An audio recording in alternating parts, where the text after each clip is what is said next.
Huh. So there is this additional thing which I have put here. You can see with respect to that floating charge. Yes, sir. Whenever there is a floating charge, there is absolutely a problem. A person whoever holds a floating charge is always under a risk. Yes, he always is under a risk. So he can put a restriction. Whatever is that exclusive right we saw, he can put that. Yes.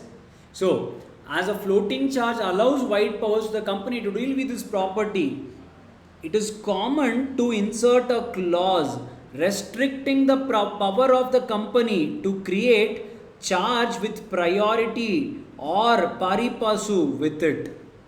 You can say, I will be the exclusive charge holder. So, if the company creates a mortgage in favor of any person who knew that the floating charge had such restriction, such person ranks only after the floating charge.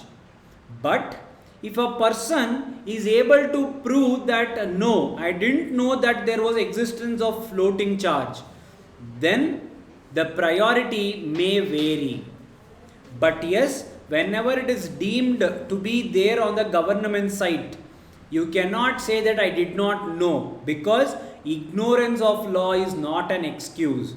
That is the reason the intention of the government of publishing all that on the site of the government was to avoid these. So basically, if you want, you can post that, I will enjoy a exclusive right. If not, then you are under risk. Understood this? The next concept is called as postponement of a floating charge. What do you mean by postponement? The law says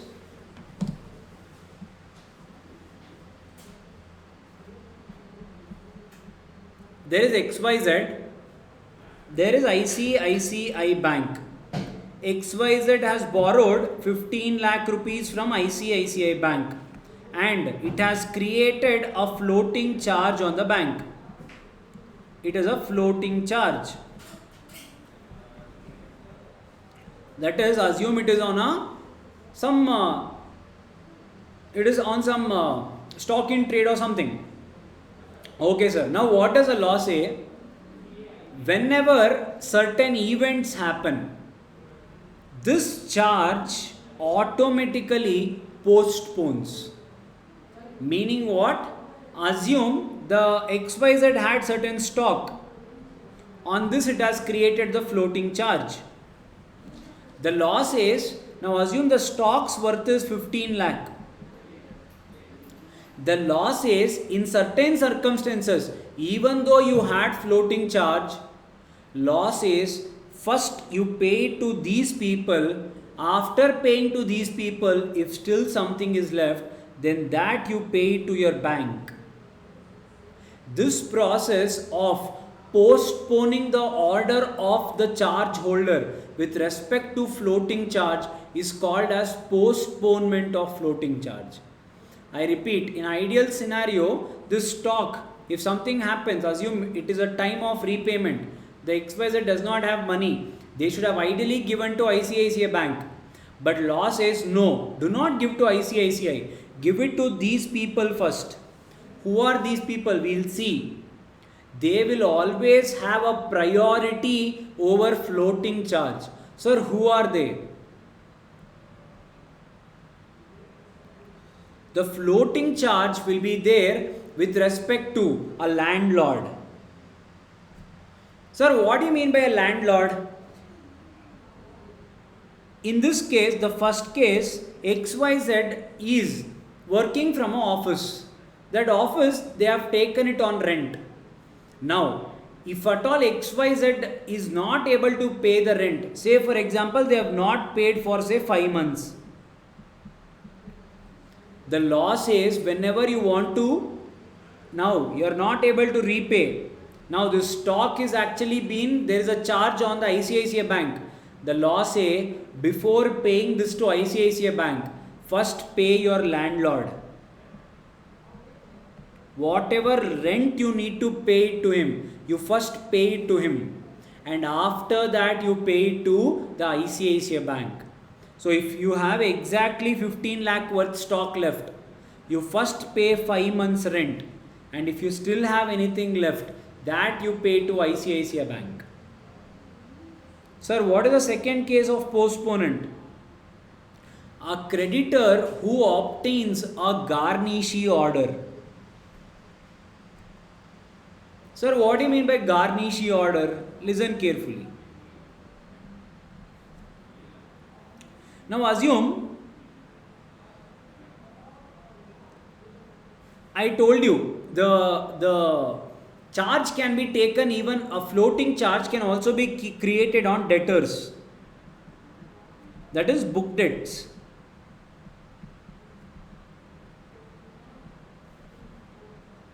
Sir, what do you mean by debtor? Debtor means a person who had to give money to XYZ company. Yeah, debtor means a person who had to give money to XYZ company. Now, they have created a floating charge on the debtors. The floating charge is towards ICICI Bank. Again, they have borrowed some loan.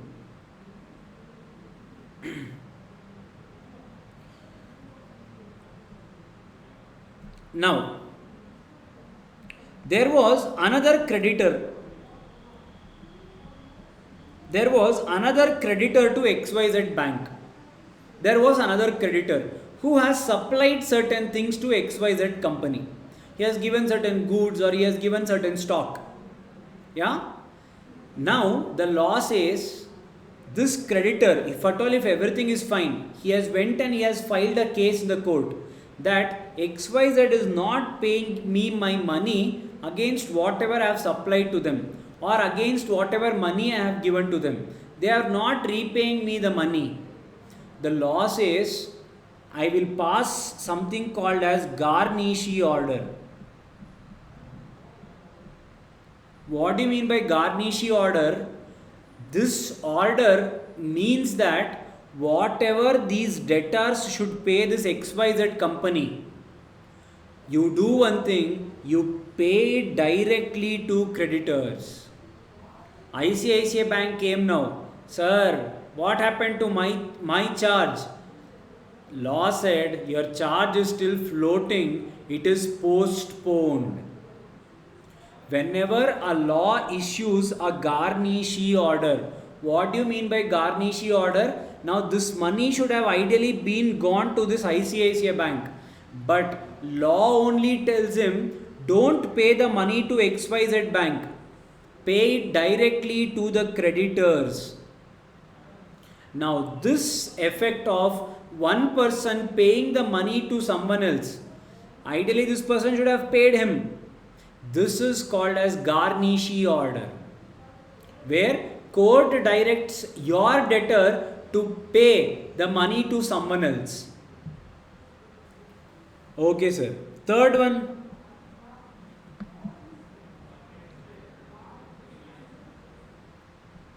Third one is a judgment creditor.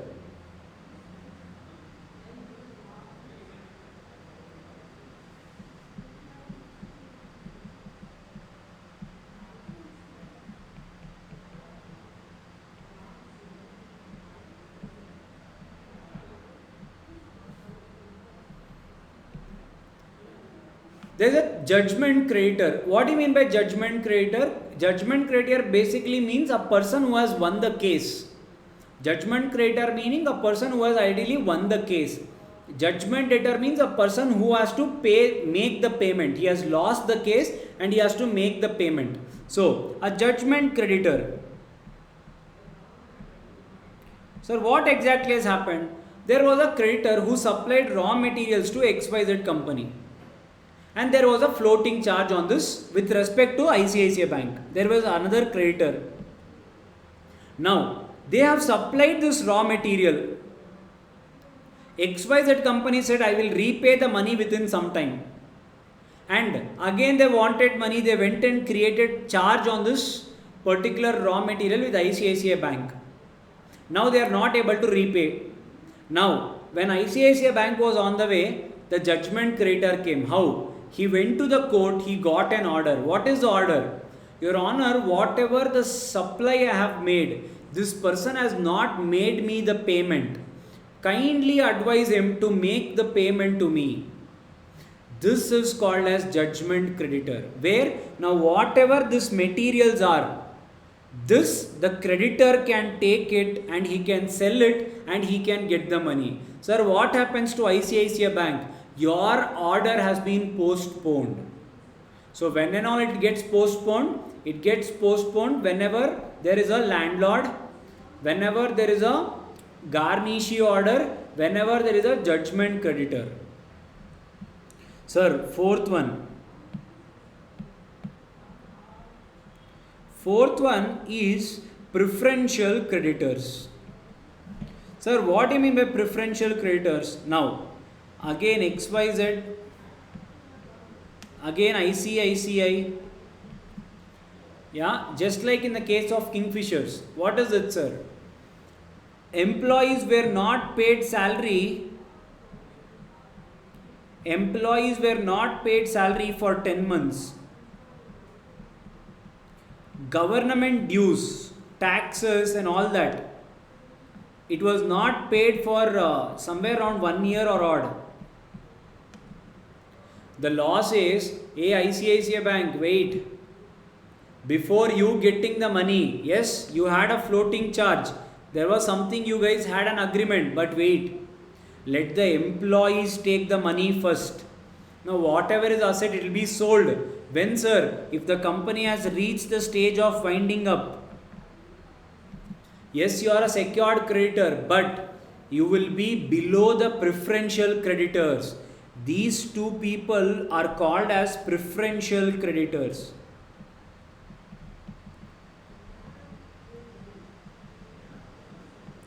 First, let them get money. They have worked for 10 months.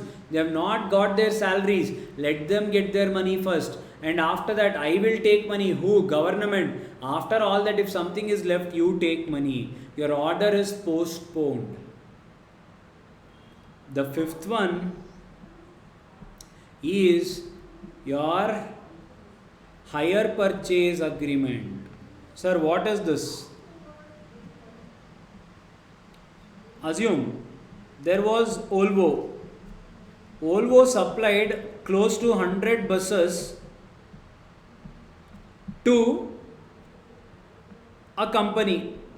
They were into transportation, transport, the tourism. Yeah, they were into tourism. The buses were given as per hire purchase agreement. What do you mean by hire purchase agreement? There will be a time, that is, say for example 20 months. Every month the company should pay installment.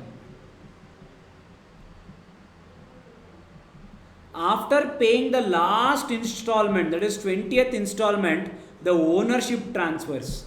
Until then, Volvo only will be the owner. You will have the company will give you the bus, but if you fail to repay any installment in between, then Volvo will take back all the buses. This is the advantage of hire purchase. Yeah, so for 20, after paying the last installment, the ownership now will be transferred. Until the last installment is paid, the ownership is not yet transferred. Yes, EMI. See, ideally what is hire purchase?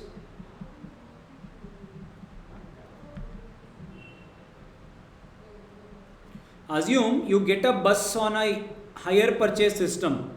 Now what happens? There will be a vendor who will give, that is a seller, who will sell this bus to a tourism company.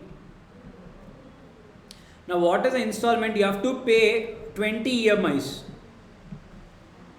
After paying the last EMI, the ownership will get transferred. For example, the company paid 10 EMIs. The company did not pay 11th EMI. Now what will happen, sir? Now the vendor, whoever is Volvo, he will come and he will take back the bus. He did not pay the 11th installment. He will come and he will take back the bus.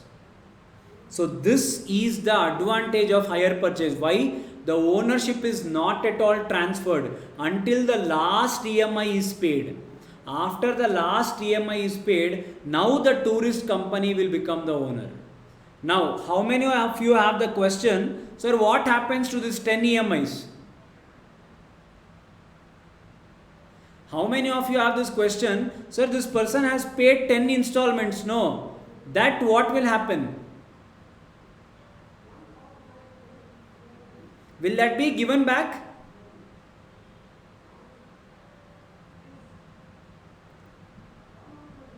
So what is this purchase called? Hire purchase. If you pay all the 20 installments, I will treat it as purchase. You will become the owner. If you don't treat, listen carefully. If you do not give even one installment, then I will take back the bus. What happens to 10 installments? I will consider it as hire, meaning you have bought the bus for rent for 10 months. That is the reason it is called as hire purchase. So you had the bus for 10 months with you, right? That 10 months in rent is what I charge you. I will convert it into rent. You will not get back the money. That is the reason it is called as hire purchase. Understanding? Now listen carefully. Sir, Volvo gave 100 buses to XYZ. This again wanted money. It went to ICICI. Based on these buses, they created a floating charge. Now, XYZ had no money to pay either to ICICI nor to Volvo. Now, ICICI came to XYZ. They wanted to take the buses. Volvo said stop. Why? ICICI said I have charge. Volvo said I have hire purchase da. Meaning what? You XYZ was never the owner. If he does not repay, I am the owner. How will you take my buses? The installments are not yet paid. So I will take back my buses. ICICI Bank will not get the priority. Postponed. Understood, not understood? Which one?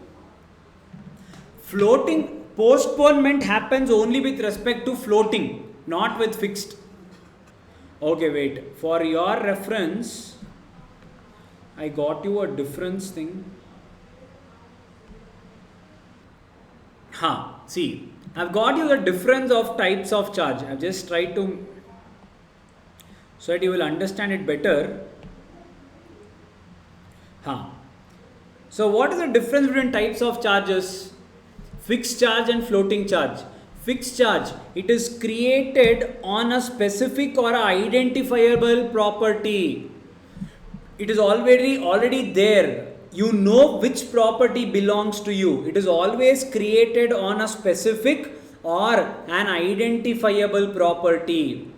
You know which property belongs to you, which land, which building, which plant and machinery. It is always created on present or a future asset.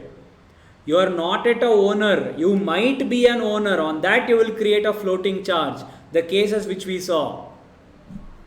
Sir, whenever I have to do a subsequent charge, consent of charge holder is required to deal in such asset. Meaning you cannot sell or you cannot do a subsequent charge also. Here, without obtaining the consent of the charge holder, the company can deal in such asset. Meaning what? You can sell, you can mortgage, you can do anything with respect to floating charge. It is generally created on fixed assets. It's generally created on basically your current asset, that is stock, debtors and all that. Yes? Something little at least went inside. Little. Now, sir, from that time we are telling that, sir, creation of charge. Now, how do we create? Copy, write carefully, everything summarized in one place. Section 77. Section 77 deals with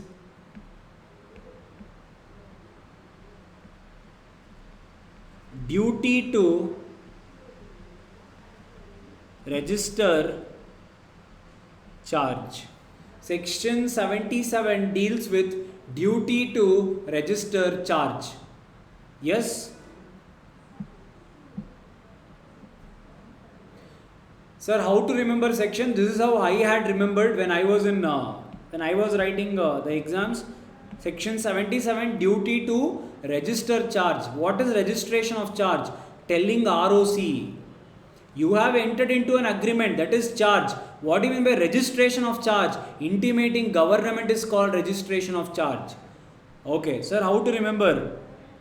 You remember charge symbol, thunder symbol. Whenever you put your phone on charge, what will be the symbol? So 77. Is this a symbol? Yes. So try to remember 77. Yes, the charge symbol. Getting the point? This is how I had remembered. If you have a better thing, yes, you can go with it.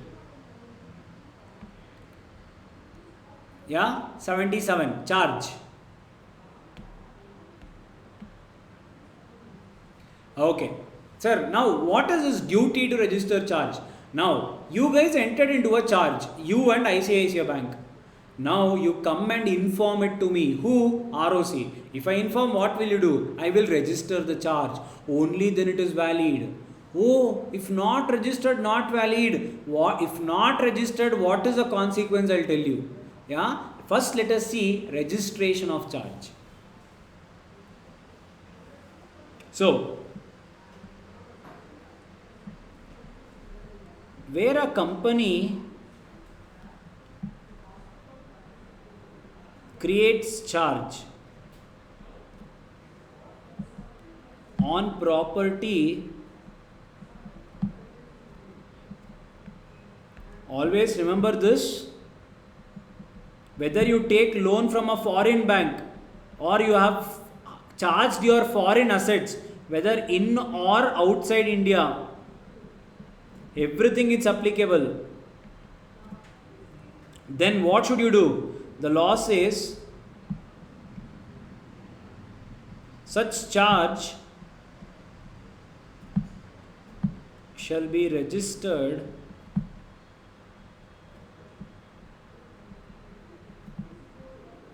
with the,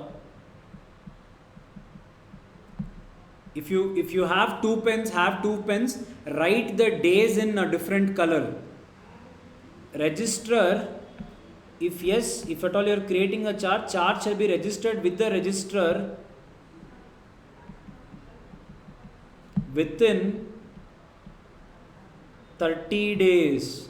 So, assume you have entered into a charge. You and ICICI Bank, you have entered into an agreement. 30 days from entering that agreement, you have to notify the registrar. Who is registrar? ROC.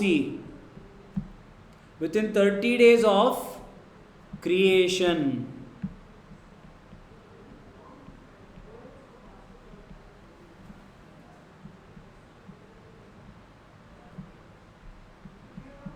Okay, sir. Now, sir, what if I don't inform the registrar within 30 days?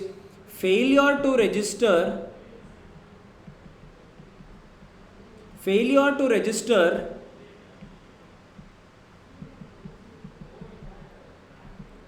within 30 days. Sir, what if I am not registering within 30 days? If you fail to register, meaning you are not intimating the government that you have entered into a charge. If you do not inform the government, now the government gives you further option. What? Now the question is, when was the charge created?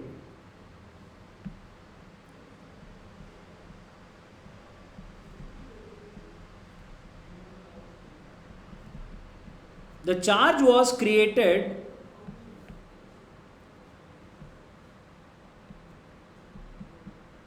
is it before?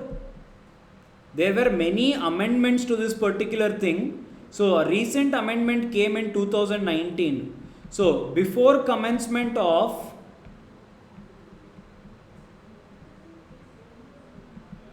Companies Amendment Act 2019. Basically, this Companies Act only, whenever it gets amended, it goes in this way. Whenever there is an amendment, we put in brackets and we put an year. When was it amended? Yeah, you still write it as Companies Act 2013 only. But with reference to that particular provision, we say yes, it was amended. So, there was an amendment in 2019 with respect to charge. Okay, sir. Or was it after? Now the question is, yes, I understand you have not intimated the government within 30 days. Now the question is whether you have created the charge before the amendment or after the amendment.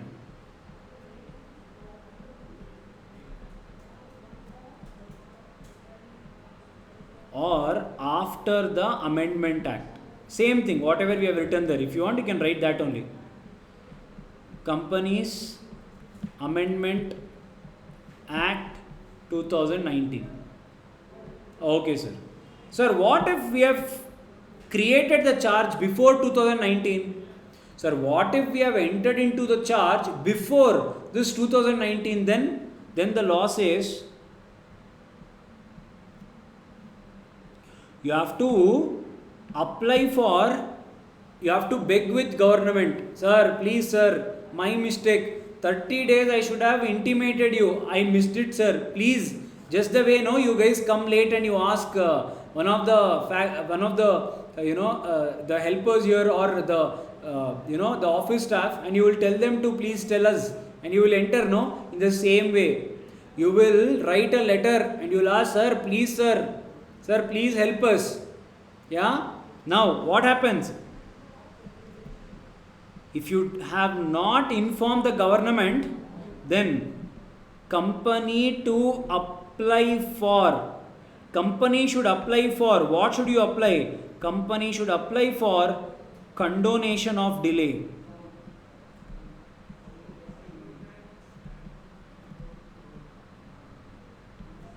Sir, what do you mean by condonation of delay? Condonation of delay meaning, sir, I have made a mistake. Please waive off that delay whatever I have done. 30 days I should have filed. I have not filed. Please help me. I admit my mistake. Please forgive me. Condonation is forgiving. Whatever delay you have done, please forgive it. Yeah? Okay, sir. Condonation of delay. Sir, when should I file this? At least you file this thing within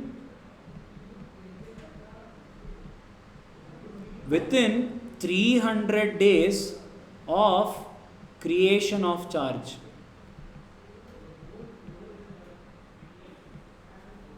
Within 300 days, at least come to me and ask for help. If you come after that, see what is going to happen, says government. So, condonation of delay to be filed with.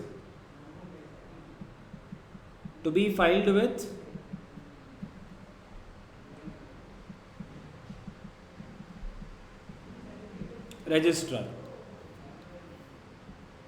Now, the question is, sir, you know what? We never change. Meaning, what if I do not do it even within 300 days?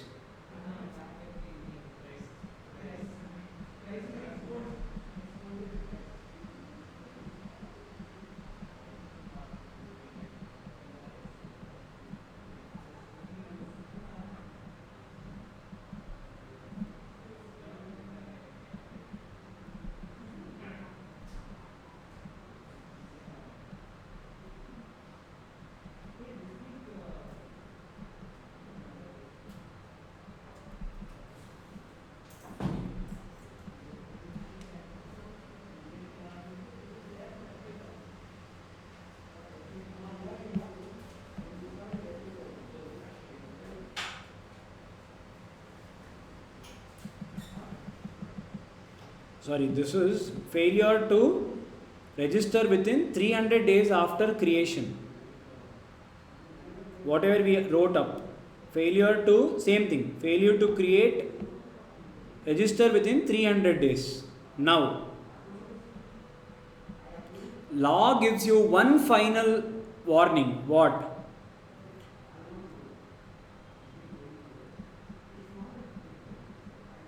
Register such charge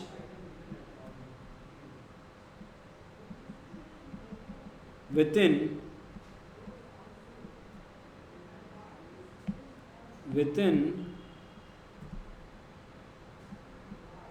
6 months from date of commencement of Amendment Act. So what does the law say? Within 30 days you should have conveyed to me. If not conveyed, I will give you further 300 days. Conveyed within further 300 days. Sir, what if even within 300 days I have not conveyed it to you? The law say at least whenever this commencement of this Amendment Act has come into picture, at least within 6 months of that communicate. Yes? Yes, sorry. So the law says within the next 6 months at least from the date of commencement. See, now, sir, why? They can directly increase it by 6 months. No. See, if at all you had registered in 2018. Yes? Paritosh, see what happens is whenever, I'll come to that. What difference does it make? I'll tell you. For every day, the law gives you permission. For every day it gives you permission, your penalty will keep on adding. Your filing fees, whatever the fees the government charges you, that keeps on adding for every day. Yes? Okay, sir. This we got it. Now let's come here. Now this is in real life scenario, as of now, whatever is going on.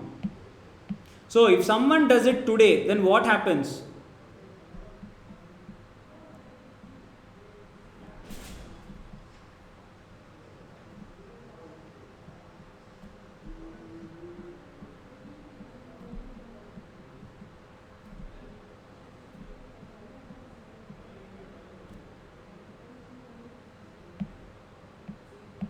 So, sir, within 30 days they have not filed, then you have to apply for condonation of delay.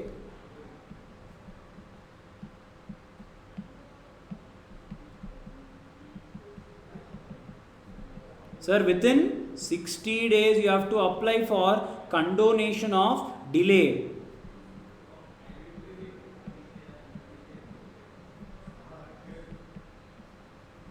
So, whenever I am telling you, if you file it within 30 days, you will be charged certain fees. Sir, if you go for 60 days, you will be charged certain extra fees.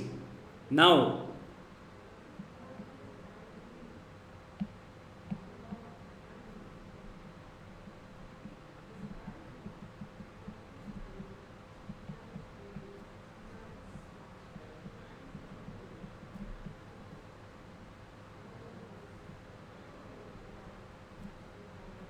to be filed with registrar, so write down here only, by paying additional fees.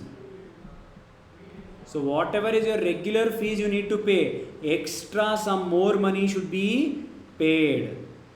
Okay, sir. Now, sir, you know us, no? Will not pay, will not intimate, then what to do? If not registered,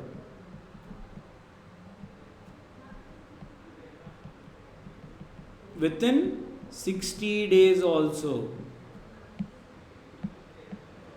then sir, then another 60 days will be given. Sir, what sir? They can give 120 days, no sir. So, if you file within 30 days, normal fees, next 60 days, additional fees. Additional 60 days, it is called as ad valorem fees. Sir, what do you mean by ad valorem? Ad valorem means, ad means additional.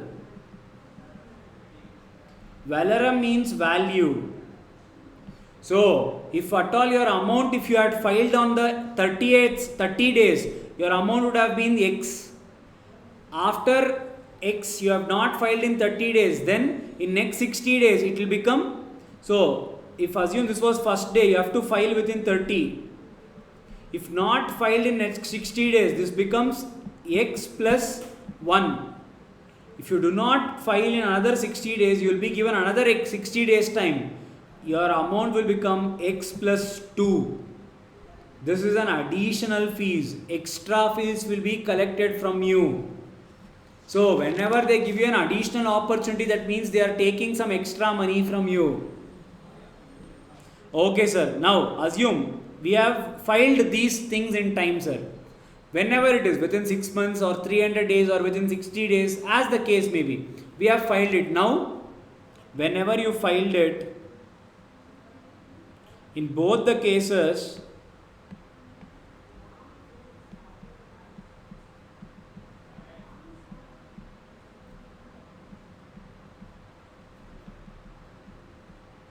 registrar shall issue certificate of registration. Registrar shall issue certificate of registration. To whom? He will issue one certificate to the company. He will issue one certificate to the creditor. So basically company and charge holder.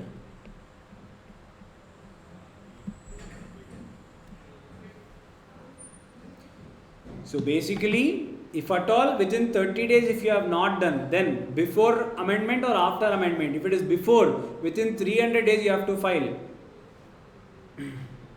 Sir, what if within 300 days I have not filed? It will be given another 6 months extra to comply with it. Sir, what if it is after? If it is after first is 30 days, additional 60 days and again additional 60 days. So, sir, what do you mean by creation of charge? So basically, whatever agreement you have entered into with ICICI Bank, that you have to forward it to the government. Now, whatever you have forwarded, based on that, the government will update its site. After whatever you send, now it will update this. Can you see? Charge amount. What is the value of the charge? It will write in the amount. Look at the charge value. Sir, when was it created? The date of creation. Can you see this? Can you see? Sir, what will be written in this amount? Now assume. Understood, guys, till now? I don't know if you can see the whole thing.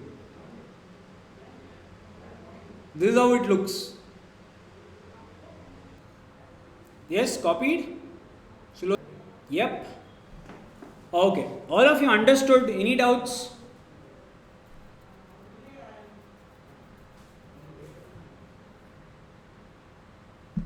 Okay. Now listen.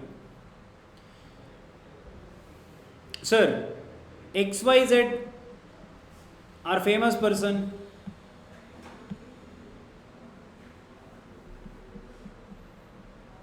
he had a land. He went to ICICI Bank. He borrowed 10 lakh rupees loan. The value of the land was 10 lakh. Now, after the charge was for say 5 years. He said that I will repay the loan within 5 years. After 3 years, what he did, he returned 3 lakh, say 5 lakh rupees he returned. Now the outstanding amount is only 5 lakh. Now what do? Whatever they have already created charge, now they will alter it. Why? That time it was 10 lakh which I need to pay you. Now I have paid you 5 lakh. The only amount I need to pay you back is only 5 lakh. That is the remaining amount. So now what do? Whatever the instrument you have already created, that you will modify.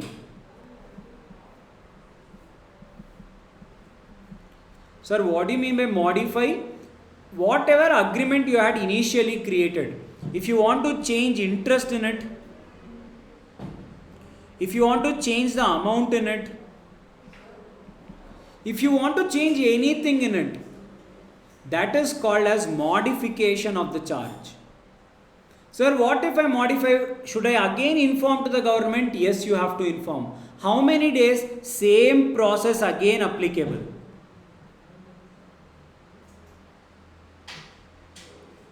The entire thing again applicable.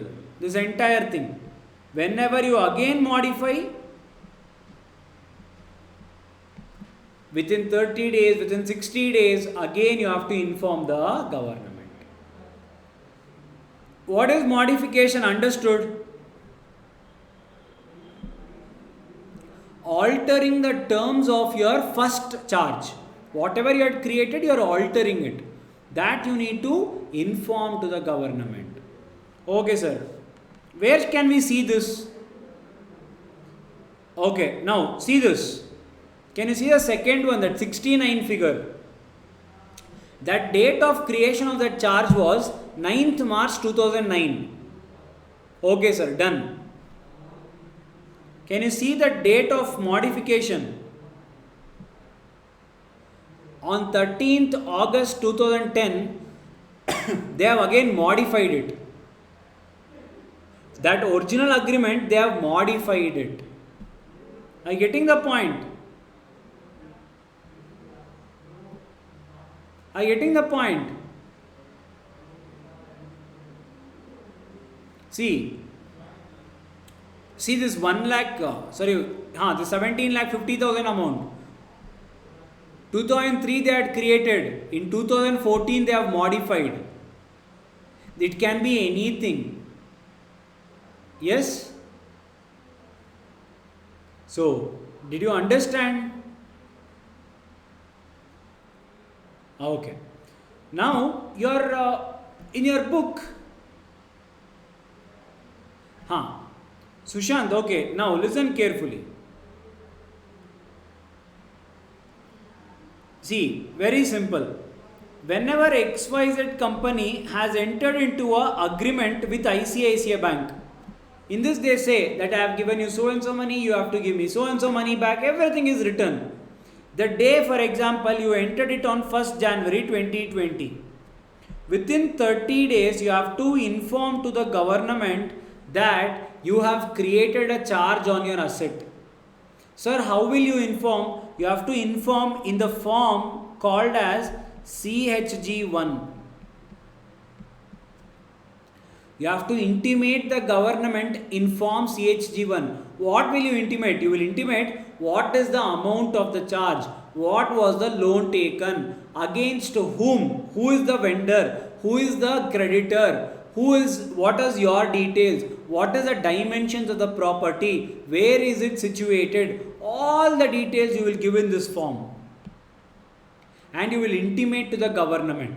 Now you have already intimated. Now imagine with whatever terms you entered, you are changing your terms. The interest rate, whatever is to be payable to ICICI Bank, you had agreed on 10%. Now you are changing it to 8%. Your terms are changing. Again, change your charge. Because your terms are changing. This is called modification. Again, intimate to the government. Can a fixed charge be converted to a floating charge? No. And ideally, no one will convert it. Yes, we have to intimate the government. Yes. Okay. Sir, how do we intimate? Sir, whenever I created a charge, I have to intimate in CHG1. Sir, if I modify, again the form is same. This is same for creation or modification. The same form you have to intimate to the government. Okay, sir. Now I have informed. What will the government give?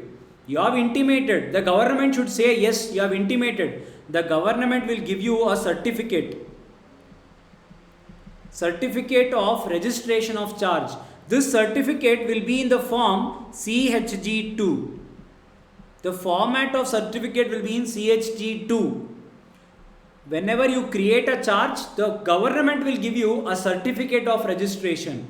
It will be in CHG2. Sir, modification, do not write. I'll tell you why.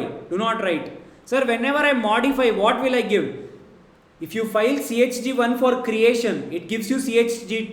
Who? Government.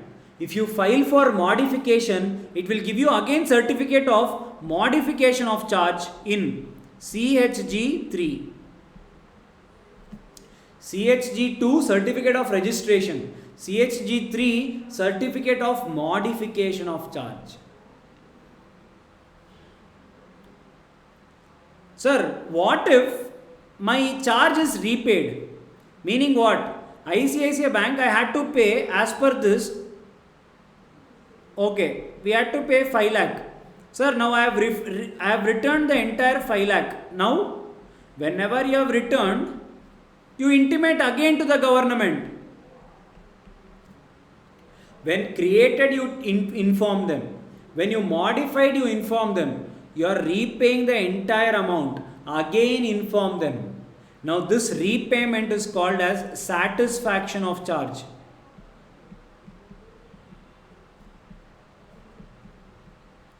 What do you mean by satisfaction of charge? When the amount is repaid, entire amount is repaid, you have to again intimate to the government that sir, whatever is the amount to be paid, I have repaid. Now kindly close my charge. Whenever you close your charge, it will be written as closed here. Can you see this? Whenever it is open, that means it is still going on. Closed, that means you have either repaid or it has been closed. That is, the satisfaction is done. Can you see this? The charge, whenever it is written closed, that means you have repaid, satisfied. Are you getting the point? Now, what if, imagine what and all can happen. What if a company, that is XYZ company, it created a charge with ICICI. Yeah? Now, let us see, sir, what happens if a charge is not created? What happens if a charge is not created? Now, assume you guys entered into an agreement. Yeah?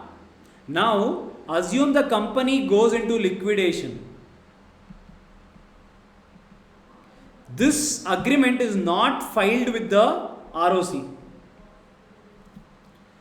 This whatever agreement, it's not filed with ROC. You have not filed CHG1. Then what will happen? Then ICICI Bank will be treated as unsecured creditor by the liquidator. ICICI Bank will be treated as unsecured creditor at the time of liquidation. Are you getting the point? So, registration of charge is mandatory.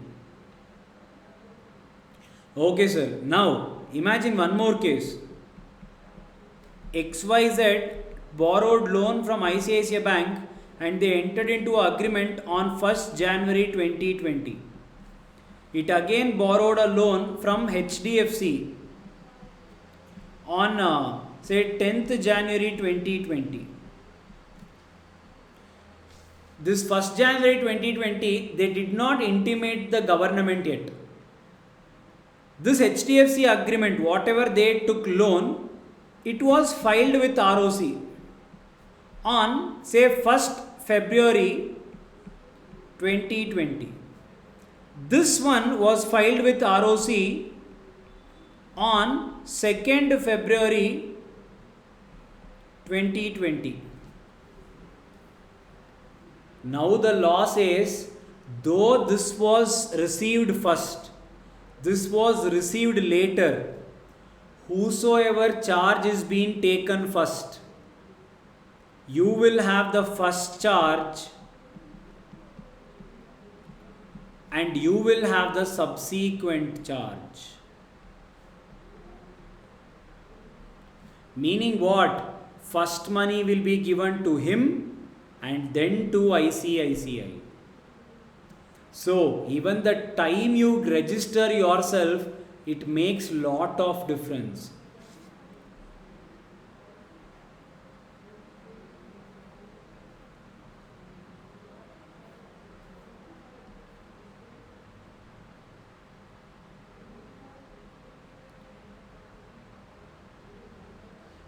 Can you see what is the consequences of non-registration?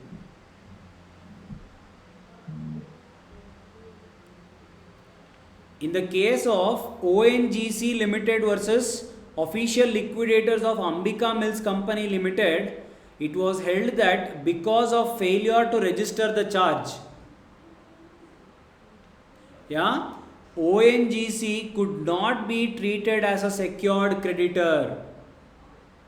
Now, sir, what happens whenever the charge is not registered? Whenever the charge is not registered, there are two situations: void against liquidator, void against creditor. Now, whatever situation I explained you, the same thing. The liquidator, on winding up of the company, can ignore the charge and can treat the concerned creditor as unsecured creditor. Whenever the charge created is treated as void against any creditor, meaning what? If the company, void against any creditor of the company means if any subsequent charge, second charge, is created on the same property and the earlier charge is not registered, the earlier charge would have no consequence and the later charge, if registered, would enjoy the priority. Are you getting the point? Sir, now our doubt is, for whatever mistake company does, why should you punish a creditor? What if company does not file? Sir, what if the company does not file? The law says if company does not file, you file. Creditor also has the power to file the documents with ROC. Are you getting the point? Creditor also has the power to file the forms with ROC. Now, your doubt is, sir, no, I don't want to file. How will I get to know whether that particular stupid person has filed it or not? Can you see here? What is the last step? The certificate of registration will be given to both the people. When you have not received it, that means that person has not filed it. Then you file it. Whatever is the fees you collected from the company. Are you getting the point? Yes. So, what is the consequence of non-registration? Understood? Liquidator, it will be considered as void against liquidator, meaning he will treat you as unsecured creditor. If at all there is any subsequent charge created, he will have a priority over you. Okay, sir, got it. Sir, now my question is, assume. No, just assume. What to assume? See here. Sir, what if XYZ company, ICICI company, when we entered into an agreement, the XYZ company intimated ROC that, sir, we have entered into a charge. Both of us get a certificate of registration. Okay. Once this was done, after 2 months, XYZ again files with ROC, sir, whatever is the amount to be paid, I have repaid. In reality, he has not paid at all. But he is filing satisfaction of charge. Whenever a satisfaction of charge is filed, the charge will become closed. Meaning ICICI will lose his right. Don't you think this can happen? without actually repaying, but he will tell the government, I have repaid, your honor. You can take off my name from the charge. You can enter it as closed. Don't you think this can happen? Okay. So to answer your question, section 82 tells what is a procedure of reporting satisfaction of charge. Listen carefully. When a registered charge is paid or satisfied, meaning in our case the 10 lakh has been repaid. When the registered charge is paid or satisfied, then the company shall give intimation to whom? To the registrar. When? Within 30 days. Within 30 days of you repaying, you have to intimate the registrar. Now, sir, within 30 days of repayment, you are filing a notice with ROC, you are not filing a notice with ROC. You are filing the form, you are not filing the form. We will see both the scenarios. Within 30 days, you have given a intimation to ROC. Now see what ROC will do. On receipt of such intimation, registrar shall issue notice. To whom? To charge holder, ICICI Bank. Asking him, he is telling me to close it. Show me the cause why I should not close it. Show cause why I should not close such charge in my book. And the registrar gives him certain time to come back with his reply, whether you want me to close or not. Yes? Now, whenever you are filing this form, that is registration of charge with ROC, in this only, in the agreement, both of you, both the company as well as the charge holder, against its seal, everything, the director, everything, with all the seal, all the authorized person, everyone has signed, and the signed form only is submitted to ROC. If the document was initially only signed by the charge holder, then a notice will not be sent. A notice to charge holder is not required if intimation to registrar is also signed by such charge holder. Whatever intimation you are giving, in that only charge holder is also signing. Yes, I have received the payment and I agree. Then why should you again give notice? Getting the point? Now, okay sir, the charge holder is given a notice. Now, within 14 days you have to respond.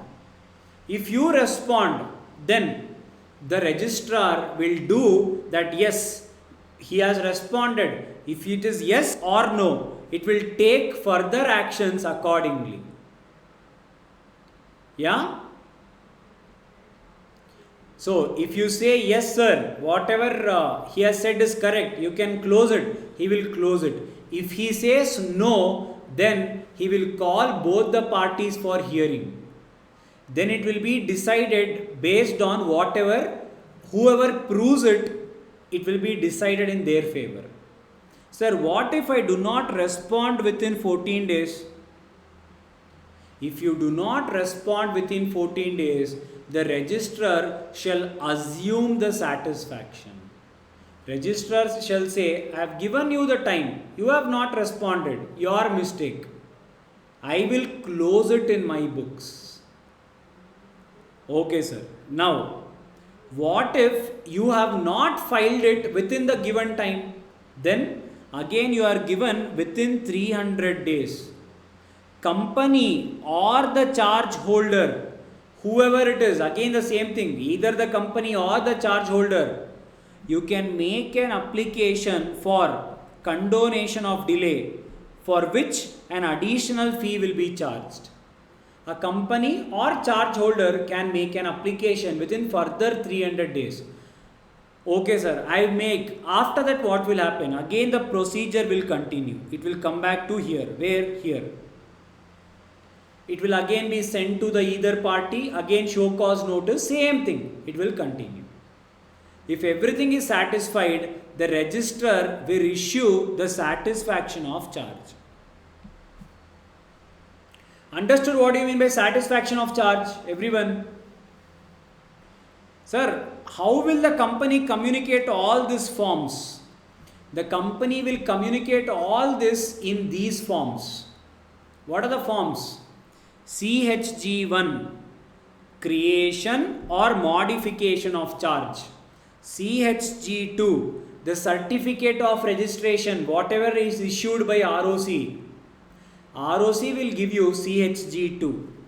If you have filed CHG1 for modification, then CHG3 will be given to you. Certificate of modification of charge. Sir, I want to inform that I have repaid the loan. Satisfaction. CHG4. If at all, yes, ROC is happy, yes, whatever the repayment you have made, I am satisfied.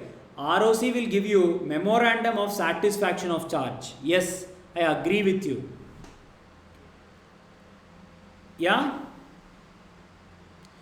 CHG7, the register you need to maintain about all the charges you have created. CHG7, register of charges.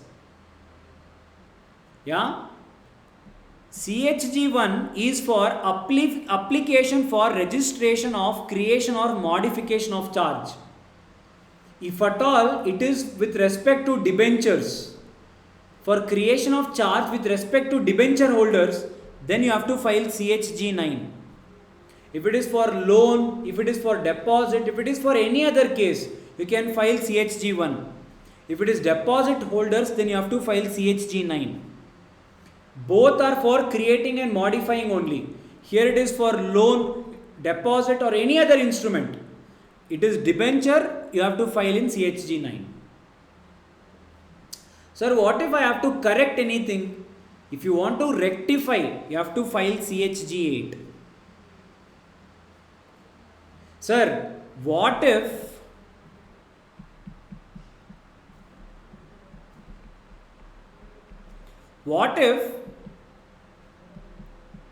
XYZ company had to repay me 10 lakh within 2 years and they have not repaid? Then what to do? Then appoint a person called as receiver and take steps to sell this off and realize the money, and you can take the money. So appointment of receiver happens when on the due date of repayment. Remember that crystallization of charge, taking steps by the debenture holder. So what is the step you are taking? This step. Appoint a receiver, tell him to resell off the land, collect the money, take the money. Whenever you are appointing a receiver, you have to intimate that also in CHG6 to ROC. So let us see again what and all is to be required. Sir, if I am creating a charge for a loan or any other purpose, CHG1. Sir, if I am modifying, again CHG1. If I am creating a charge for a debenture holder, CHG9. Now, for my charge, the registrar will say, yes, I am satisfied. He will issue certificate of registration of charge in CHG2. Sir, if I am asking for modification, he will issue me a certificate of modification of charge in CHG3. You are filing in CHG1. He will reply it to you, I am satisfied in CHG3. Sir, I am intimating for satisfaction of charge, CHG4. He is satisfied, CHG5. Sir, I am appointing a receiver. He has not made a payment, CHG6. Sir, all these details I will maintain in CHG7. Sir, whenever there is something which I need to change, I need to rectify it in CHG8. Yes, if it is debenture holder, again it is CHG9. Try to remember, it is an order. Yeah, once or twice if you go through, you can find a sequence. Clear? Sir, what if I do not if I not follow? Punishment for contravention. If any company contravenes the provisions of charge, the company shall be punishable with fine which shall not be less than 1 lakh, which may extend to 10 lakh rupees. And every person who is responsible for the default shall be subject to the imprisonment of 6 months or and that such officer shall also be liable to a penalty of 25,000 rupees, which may also extend to 1 lakh rupees. Sir, if anyone has done any fraud, fraud means again, whenever fraud, section 447 comes into picture. What is 447? I'll tell you. But remember, section 447 is always for fraud. Fraud means you had intention to cheat someone. If you had that intention, then yes, 447 is applicable. Clear? Okay. Sir, what is a procedure? Procedure is the same. What? If at all the company is borrowing within that 180 limit. What is 180 limit? That day only I told you. Section 180 1C gives a limit to board of directors. Paid up capital, free reserve plus security premium. If you are borrowing within this limit, then you can borrow without asking shareholders. If you are exceeding this limit, then you have to take special resolution. So, let us assume that it is exceeding the limit. Then call for a board meeting. Nothing will change. Board meeting, approve the charge. If it is exceeding the limit, then call for a general meeting, pass special resolution. Whenever special resolution, file MGT 14 within how many days? Within 30 days with ROC, and within 30 days of entering charge, file CHG 1 with the government. Yeah, all that, whatever we saw, same thing comes into picture. Yeah, see, special resolution, MGT 14, file CHG 1 or CHG 9 if debentures, as the case may be. If at all you are filing late, you will have to file it with additional fees. Even late, then ad valorem fees, extra penalty. Okay. If at all it is fine, registrar of CHG 2 will be issued. If it is for modification, CHG 3 will be given by the ROC to you. Can you guys see this document?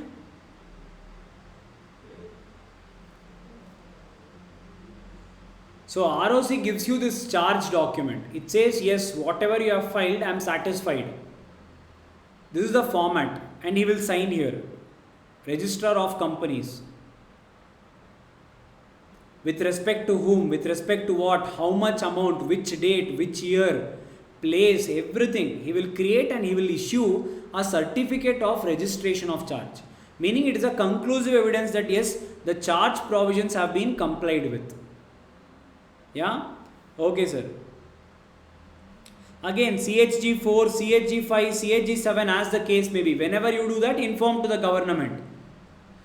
Again, register of charges, whatever the register of charges, you have to maintain that. CHG 7, you have to maintain it for the permanent life of the company. Whenever you are asking for condonation of delay, file in CHG 8.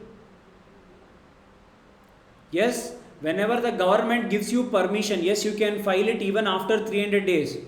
That order you have to file in form INC 28. Try to remember at least.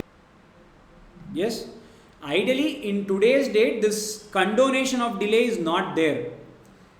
Generally, you give it directly to the government and the government charges you certain extra fees. It was there, but now it is not there. Yes. So you can remember all these forms. Which one? These ones. So the procedure is simple: board meeting, general meeting, special resolution, and these forms. Whenever a particular scenario arises, you have to do that particular thing. So this we complete your chapter charges, whatever we are doing now. Chapter 5 charges is completed. If you